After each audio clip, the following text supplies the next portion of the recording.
네, 오늘은 저희가 예배 중에 입교가 있습니다. 그래서 입교 예배로 드리게 되는데, 독일교회도 오늘, 저희가 같이 예배하는 독일교회도 오늘 입교 예배를 하게 됩니다. 그래서 입교 예배, 입교를 맞아서 우리 로마서 5장 1절에서 6절까지의 본문으로 우리 안에 부어진 사랑이라고 하는 제목으로 함께 말씀을 나누고자 합니다. 예수를 믿어서 믿음으로 의롭다함을 받은 우리들은 예수 그리스도로 말미암아 하나님과 화평을 가지고 있습니다. 그렇게 성경이 말씀합니다. 화평을 누리자라고 되어져 있는데 화평이 있으니까 누리자라고 하는 거예요. 서로 사이가 좋습니다. 하나님과 우리가. 구원받은 우리는 하나님과의 사이에서 화평이 있습니다.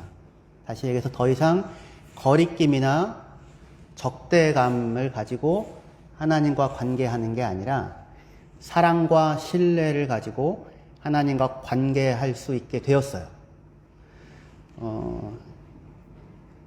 우리가 예수를 믿어 구원받은 하나님의 자녀가 되었음에도 불구하고 이게 뭘 의미하는지 잘 모르는 것 같습니다. 그리고 이게 얼마나 큰 은혜이고 복인지.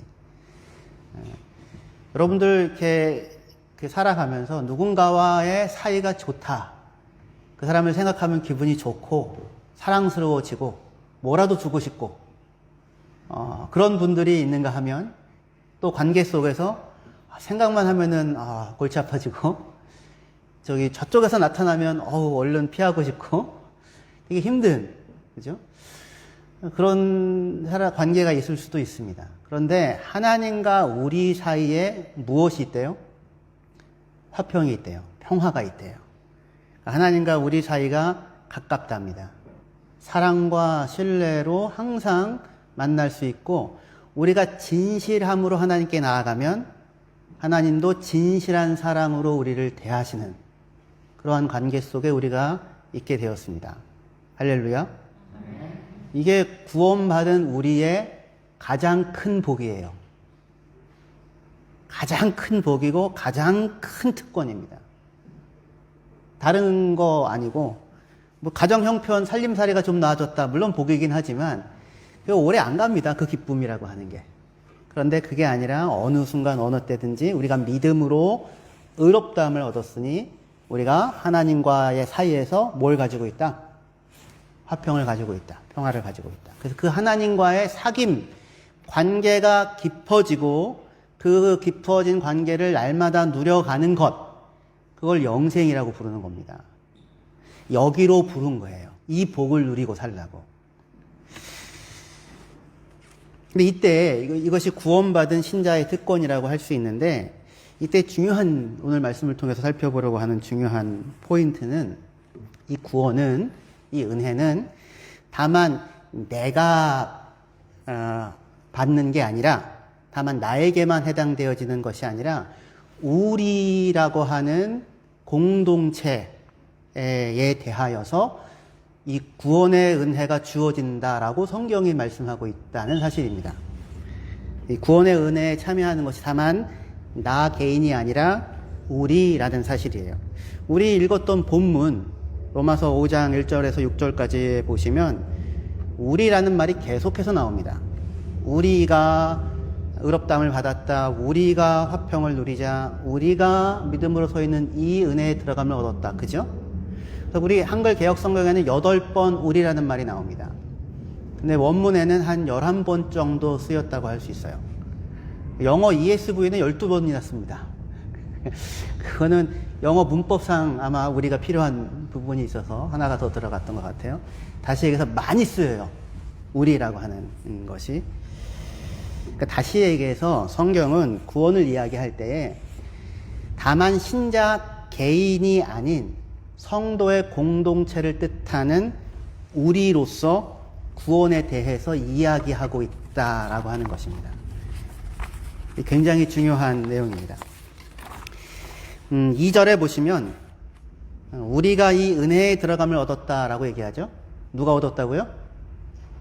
내가 얻었다가 아니라 우리가 얻었대요. 우리가 은혜에 들어감을 얻었다고 얘기하는데 사실은 여기 출입구에 서 있다는 겁니다. 출입구. 그 exit는 나가는 거죠. 그 출입구는 뭐라고 써 있나요? 출입구라고 써 있죠. 엔터런스? 아무튼 그 은혜, 문을 열고 들어가면 은혜의 영역이 있는 거예요. 그 입구에 서 있어요. 누가? 우리가 서 있어요. 우리가. 나 개인이 아니라 우리가 서 있고요. 그리고 하나님의 영광을 바라보고 즐거워하는, 2절에 하나님의 영광을 바라보고 즐거워하는 사람 또한 나 개인이 아니라 누가요? 우리가 즐거워해요. 그죠? 그리고 3절에도 환난 가운데서도 즐거워하는 사람 또한 나 개인이 아닌 우리가 즐거워하고요. 그리고 3절, 4절에 환난이 인내를, 인내가 연단을, 연단이 소망을 이루는 줄 안다라고 얘기하는 자도 다만 나 개인이 아니라 우리가 안다예요. 우리가 안다. 환난 중에도 즐거워할 수 있는 이유는 내 곁에 같은 환난 속에서도 주님을 바라보고 있는 우리가 있기 때문이고요. 그리고 환난이 인내를 만들어내는 것 또한 내가 특별히 강한 사람이기 때문이 아니라 환난 당하는 내 곁에 나의 환난에 같이 동참해 주고 있는 우리 형제들이 있기 때문에 우리가 그것을 이길 수 있는 거고요. 또한 우리의 인내가 무수한 실패에도 불구하고 연단을 만들어낼 수 있는 것 또한 우리가 혼자가 아니기 때문입니다. 그래서 전도서 4장 10절에서 12절에 보시면 혹시 그들이 넘어지면 하나가 그 동물을 붙들어 일으키려니와 홀로 있어 넘어지고 붙들어 일으킬 자가 없는 자에게는 화가 있으리라. 또 두 사람이 함께 누우면 따뜻하거니와 한 사람이면 어찌 따뜻하랴. 한 사람이면 패하겠거니와 두 사람이면 맞설 수 있나니 세 겹줄은 쉽게 끊어지지 아니하느니라 라고 말씀하고 있습니다. 두 사람이 같이 가요. 그런데 만약에 홀로 간다면 홀로 가다 넘어지면 누가 일으켜 세워줍니까? 일으켜 세워줄 자가 없을 때 화가 있도다 그렇게 돼요. 근데 두 사람이 가면 한 사람이 넘어지면 다른 한 사람이 그 사람을 일으켜 줄 수 있지요. 그죠? 물론 우리는 그렇게 얘기하기도 합니다. 차라리 목사님 혼자가 낫습니다. 둘씩 가는 거 너무 힘듭니다. 인생의 짐입니다. 네, 십자가입니다. 그럴 수도 있는데, 하지만 그 얘기할 수 있는 게 사실은 행복한 겁니다. 그렇게라도 뭐라고 얘기할 수 있는, 원망이라도 할 수 있는 누군가가 같이 있다는 게 그 얘기를 들어줄 누군가가 있다는 것이고요. 혼자서는 그런 말이 있죠. 혼자서는 빨리 가려면 혼자 가라. 하지만 멀리 가려면 같이 가라. 그죠? 혼자서는 혹시 빨리 갈 수 있을지 모르겠지만 멀리 가려면 우리는 영원히 살아야 되잖아요. 영생길을 가잖아요. 같이 가야 합니다. 누군가가 넘어지면 누군가가 곁에서 일으켜줄 사람이 있어야 해요. 그래서 하나님은 우리를 나 개인으로 부르는 게 아니라 우리로 부르시는 것입니다. 예수님께서 제자들을 파송하고 보내실 때에도 결코 혼자서 보낸 적이 없어요. 항상 언제나 둘씩 짝을 지어서 보내십니다. 왜요? 하나가 넘어지면 하나가 일으키고 하나가 낙심하면 하나가 위로하면서 보냄받은 사명을 감당하라고 하시는 것이죠. 제자들을 이렇게 보낼 때 예수님이 너희는 돈도 챙기지 말고 여벌 옷도 챙기지 말고 먹을 식량도 챙기지 말라고 합니다. 그런 거 갖고 다니지 말래요. 그러면서 그에게 허락한 게 있는데 함께 길을 가는 동료, 제자 하나를 허락하십니다.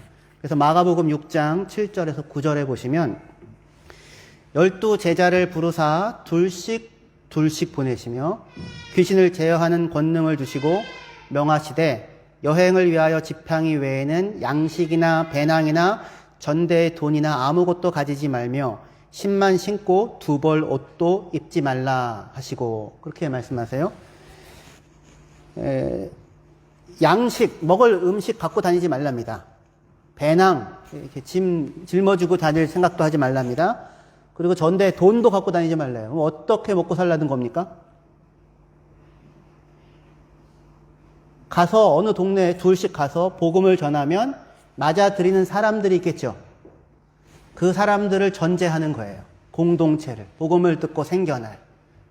그러니까 혼자가 아니라 둘씩 공동체.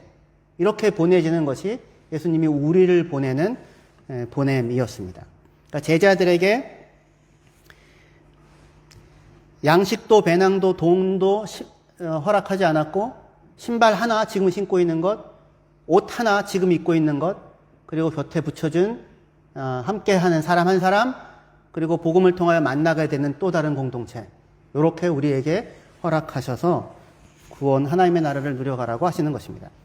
하나님은 부르실 때, 우리를 부르실 때 우리로 부르셨고, 우리로 빚어가시며 우리로 우리를 세워가시는 것입니다. 구원의 목표는 다만 나 개인의 성취나 완성이 아니라 우리의 온전함이에요. 우리 교회 다니면서 우리는 나 개인의 성취만을 생각하고 사는 경우들이 많습니다.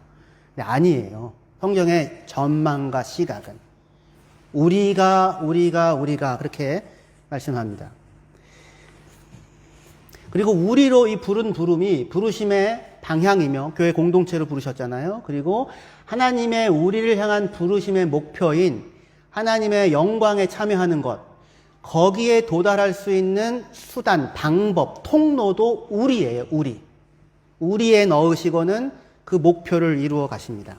성도는 개인이 어디 산에 들어가서 수양을 하고 자신을 갈고 닦는 것으로 자신의 부름을 이루는 자들이 아닙니다.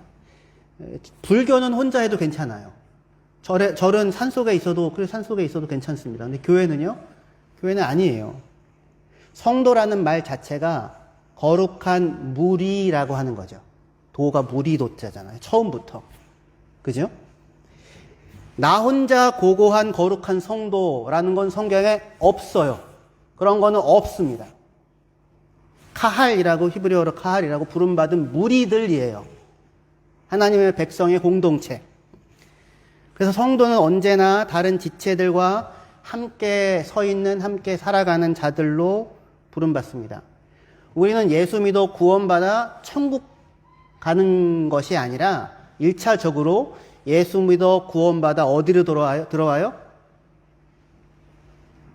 여러분 지금 어디에 와 계십니까? 교회. 예수 믿어 구원받아 교회 공동체 안으로 들어오는 겁니다. 그 교회 공동체 안에서 하나님이 구원을 지으시고 이루시고 누려가게 하시고 그 공동체를 하나님 앞에 온전한 자들로 세워가는 거예요. 교회를 상대하세요. 그 교회의 일원, 지체들이 우리예요. 그래서 예수께서 얼마든지 그의 은혜와 주권 속에 당신의 몸으로 받아들이신 자들과, 예수님께서 왜 진성 형제님을 부르셨죠? 그렇죠? 왜 부르셨습니까?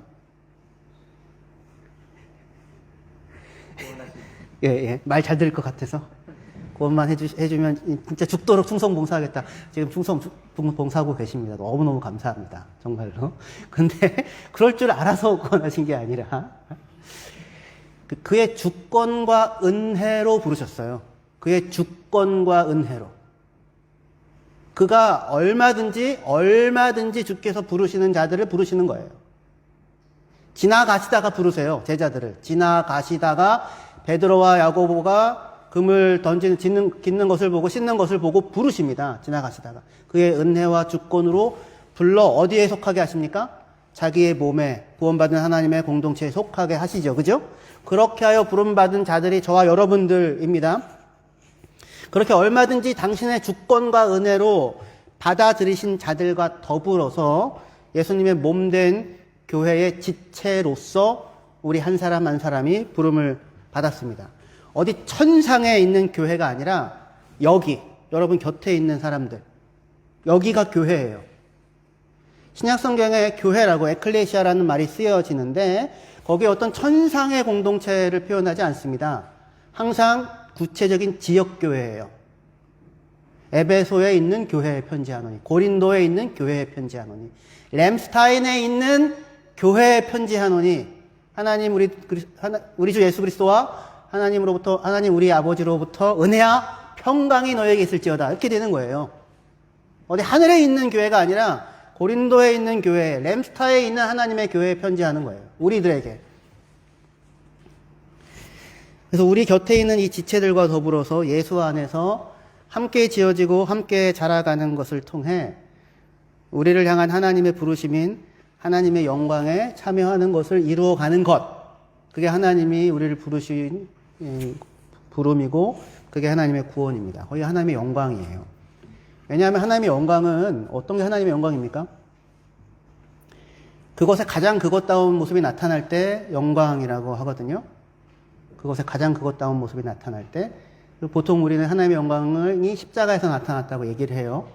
왜 거기서 그게 영광입니까? 하나님이 죄인을 위하여 십자가를 지시는 거잖아요. 지극한 사랑이죠. 상상할 수 없는 사랑이잖아요. 하나님의 영광은 하나님께서 나와 같은 죄인을 불러 어디에 참여시킨 거냐면 성부, 성자, 성령 삼위일체 하나님의 온전한 영광스러운 그 사귐 안에 나를 불러들이신 거예요. 나를 거기에 참여시킨 겁니다. 거기에 일원이 되게 하신 거예요. 거기에 그 하나됨에 나도 하나 되게 하시려고 우리를 부르셨어요. 요한복음 17장에 대제사장의 예수님의 기도입니다. 아버지와 내가 하나인 것처럼 저들도 우리와 하나 되게 하사라고 하는 거기로 부르셨어요. 공동체 안으로. 삼위일체 하나님이 공동체로 계시잖아요. 우리로 계시죠. 그 완벽한 온전한 하나된 그 사귐, 그 친밀함 거기 안에 나 같은 죄인도 나 혼자서 살아가는 것도 버겁고 사실은 누군가와 함께 살아가는 일이 그렇게 정말 쉽지 않은 인생을 살아가는 우리들인데 그런데 우리를 당신의 공동체로 부르셔서 우리를 회복하시고 위로하시고 선대하시고 환대하시고 맞아주시고 세워주시고 입혀주시고 도우시고 지금 저와 여러분들의 인생과 삶이 무엇으로 누려지는 겁니까? 이 삼위일체 하나님의 끊임없는 간섭과 돌봄과 섬김과 일하심으로 내 삶이 오늘 여기에 지금 누려지는 거잖아요. 그 안으로 하나님이 우리를 부르셨습니다. 나뿐만 아니라 우리들을. 그래서 모여서 우리를 그렇게 그 연합 공동체 안에 세우시는 것입니다. 그게 구원이에요. 다시 정리합니다. 은혜의 출입구에 서 있는 자도 다만 나 개인이 아니라 우리이고요. 하나님의 영광을 바라보며 즐거워하는 자도 나 개인이 아니라 우리이고요. 환난 중에서 즐거워하는 자 또한 다만 내가 아니라 우리이고요. 환난이 인내와 연단과 소망을 만들어내는 것을 알게 되는 자도 다만 나 개인이 아니라 우리입니다. 그뿐 아닙니다. 로마서 5장 5절 다 같이 읽으시면 좋겠습니다. 로마서 5장 5절이요. 시작. 소망이 우리를 부끄럽게 하지 아니함은 우리에게 주신 성령으로 말미암아 하나님의 사랑이 우리 마음에 부은 바 됨이니. 하나님의 사랑이 어디에 부어졌대요? 내 마음이요? 우리의 마음들에 부어졌어요. 우리들의 마음들에 부어졌어요. 우리는 하나님의 사랑이 마음에 부어졌다라고 생각하면 이런 감격, 내 마음의 어떤 정서적인 일렁임 이런 거를 생각할 수 있는데 물론 각 개인이 그럴 수 있습니다만 하지만 하나님의 사랑이 부어진 자리도 다만 개인의 감정이 아니라 우리들의 마음들에 하나님의 사랑이 부어졌어요. 그러니까 하나님의 사랑이 어디에서 보이는 거냐면 교회 공동체 안에서 하나님의 사랑이 들려지고 보여지고 경험하고 전달되어질 수 있는 것입니다. 우리 램스타인 한인교회는 어떻게 여러분들 오셔서 하나님의 사랑을 좀 보셨습니까? 겪으셨나요?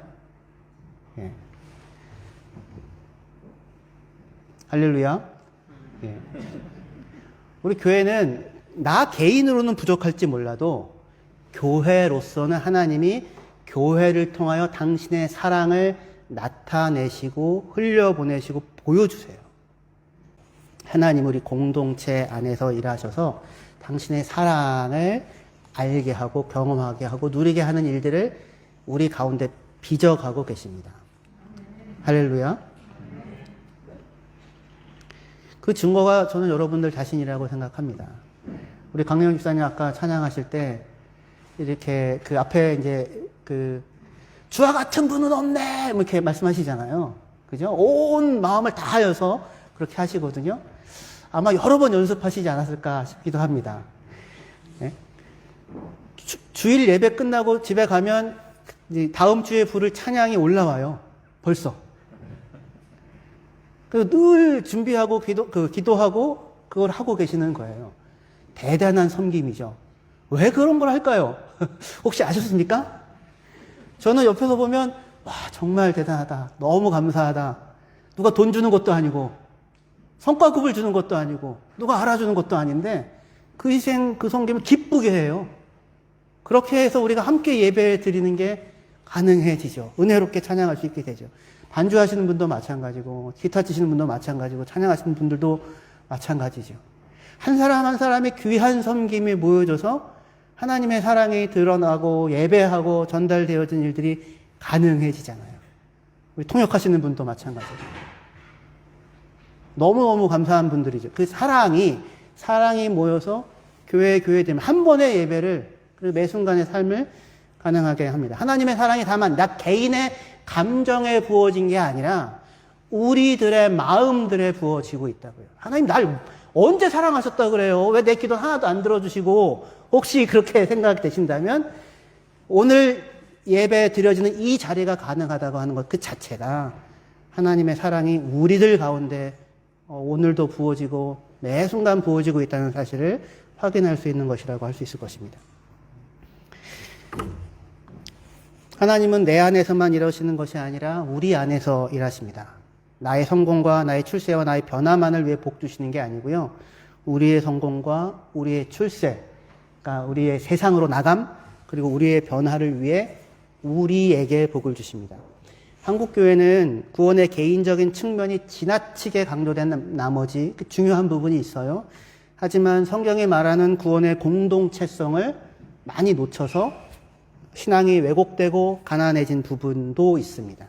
하지만 우리는 교회를 통해 복음을 듣고 교회를 통해 예수를 알았으며 교회를 통해 성장하고 교회를 통해 우리 자녀들을 자라게 하고 교회를 통해 우리의 신앙을 다음 세대로 전수합니다. 그런 의미에서 교회는 어머니와 같아요.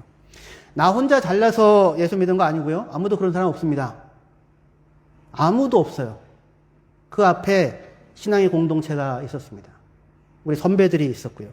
그들을 통해서 우리는 복음을 배웠고 그 복음 안에서 성장하고 신앙의 공동체를 이루어 자라고 있습니다. 오늘 우리는 예배 가운데 입교 의식을 합니다. 이 의식은 그리스도인의 존재와 삶에 있어서 교회 공동체가 어떤 의미를 갖는지를 정말 잘 보여주는 의식이에요. 입교는 유아 세례를 받은 자가 만 14세가 되어서 14세 이상이 되어서 자기의 입술과 자기의 결심으로 신앙 고백을 하고 교회의 공식적인 구성원으로 받아들여지게 되어지는 의식입니다. 그죠? 근데 사실 이 입교는, 유아 세례와 입교는 사실은 한순간에 일어나야 하는 어떤 사건을 이렇게 나누어서 시간의 간격을 두고 나누어 가지고는 두 개의 의식으로 치르고 있는 거예요. 무슨 얘기냐면 우리가 나이가 들어서 예수를 믿게 되면 신앙 고백을 하는 순간 세례를 받고 교회 공동체의 일원이 되죠. 나의 신앙 고백과 교회 공동체의 일원이 되는 것이 한순간에 같은 시간에 일어나게 되죠. 그런데 유아 세례와 입교는 좀 달라요. 유아 세례는 갓난아기일 때 부모님의 신앙 고백으로 세례를 주지요. 그리고 그 아이가 어디에서 자라갑니까? 교회 공동체에 속하여 교회 공동체 안에서 자라가요. 그러니까 교회 공동체에서 태어나요. 처음부터. 그죠? 그리고 자라갑니다. 그리고 만 14대가 되어서 어느 순간 자기가 자기의 결심으로, 자기의 마음으로, 자기의 입술로 내가 예수를 주님으로 고백합니다. 라고 고백하게 되죠. 그죠? 그 고백과 교회 공동체에 속하는 것이 이렇게 시간상 14년 정도가 떨어진 상태로 일어나요. 그죠? 이 사이를 채우고 있는 게 교회 공동체입니다. 이 아이들이 하늘에서 뚝 떨어져가지고 예수를 믿게 된 게 아니라 어려서부터 교회에서 태어나서 교회에서 자라고요. 교회를 통해서 복음을 배웠고요. 교회에서 예배를 배웠고요. 교회에서 찬양을 배우고 교회에서 말씀을 배웠어요. 저희 아이들도 저희가 목사이지만 주일학교 아이들이 민기 걔 있잖아요. 주일학교에서 너무 많이 배워요. 제가 물어봅니다. 오늘 뭐 배웠니? 그러면 얘기해요. 참 감사하다. 참 감사하다. 주일학교가 아니었으면 어쩔 뻔했냐. 아빠는 정작 맨날 성경 공부하고 바빠가지고 아이에게 성경을 잘 못 가르쳐주는데 다만 물어봐요. 오늘 뭐 배웠니? 그러면 이제 얘기를 하게 됩니다. 교회가 있으니까 예배를 배우죠. 예수를 배우고 하나님이 누군지 사랑이 무엇인지 그 안에서 성장하고 오늘 입교식의 자리에서 자기 신앙 고백을 하게 됩니다. 그 사이를 채우는 게 공동체예요. 오늘 두 사람이 입교를 하게 되는데요. 참 귀한 시간입니다. 물론 인생의 어느 순간에 나이가 들어서 처음으로 복음을 전해 듣고 성령의 은혜로 예수를 믿는다고 고백하는 것 정말 감격스럽고 귀한 일이죠. 하지만 그뿐 아니라 믿음의 공동체에서 태어나서 유아 세례를 받고 공동체 안에서 그 사랑 가운데 양육되고 자라다가 스스로의 믿음을 공동체 앞에 고백하는 이 자리는 우리들 안에 하나님이 쉬지 않고 일해 오셨음을 확인하게 하는 생명의 역사가 있었음을 증거하는 하나님이 우리 안에서 생명을 낳고 계시는 분이셨음을 드러내는 그런 귀한 확인의 자리이기 때문에 더욱더 교회로서 감격스러운 것일 것입니다.